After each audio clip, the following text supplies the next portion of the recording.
when you started, were there women physicians? Actually, my mentor was a female, Dr. Joanne Getzi. She was great. She was a woman that showed me you could be strong, you could be assertive, but you could also be caring and compassionate.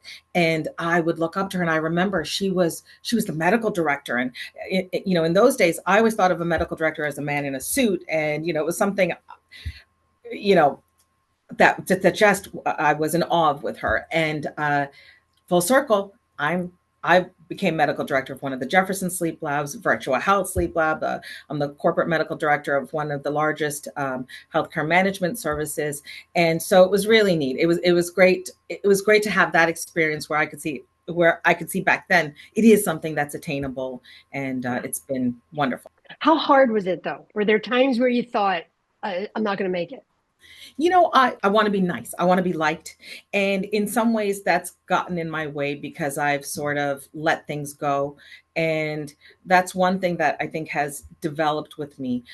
Instead of just being nice, which can often be uh, too agreeable or taken advantage of, I've also learned to be kind more than nice. So showing empathy and doing the things that can help people without getting walked all over. You took a giant risk when Yeah. you took over the practice you were working in. Yes. How did you decide that that risk would be okay? Well, so the opportunity had come to me a year prior, and I said no. They don't teach you business in medical school. I was terrified. I didn't want my life to be turned upside down. I was intimidated by the language of business. I didn't want to wear two hats.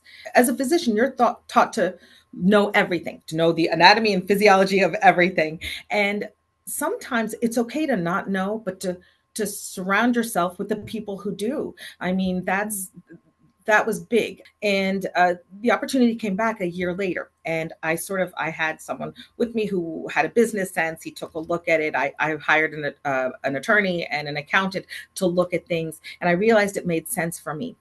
Couldn't everyone be your patient? Like, doesn't pretty much the entire population have a problem with sleep? Absolutely. And when I go to cocktail parties, and there might be a couple of us doctors there, they always come to me because Yeah. that is the one thing. Everybody sleeps. Not everyone has diabetes. Not everyone has heart disease. But every single person sleeps, and every single person knows somebody who has a sleep issue, or a partner who's a snorer, or someone who's waking up, or they themselves. So it does happen where it's Yeah. easy to go, down that uh, Yeah. path of Yeah. getting into a lot. But it's neat. It's fun. Okay, so give me a couple tips for Okay. sleep. A lot of things we know. For instance, cell phones in bed, right? We all know it's not good to have screens in bed. We all know it's not to be on electronics. We all know you should avoid it, right? And so I've always said set a curfew for your phone.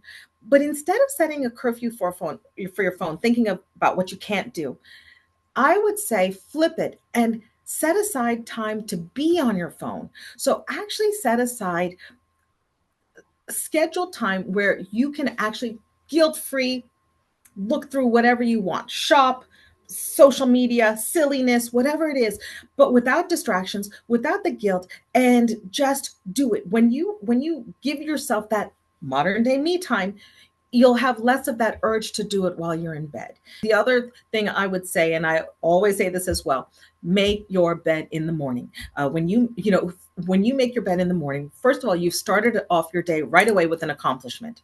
And second of all, when you come to bed, who wants to come to bed in the middle of chaos? Instead, make it warm, welcoming, and inviting, and it'll lead you into much better sleep that way. Okay, that's awesome. Thank you. Thanks for all that information. Modern day Oh, my me pleasure. time. I love that.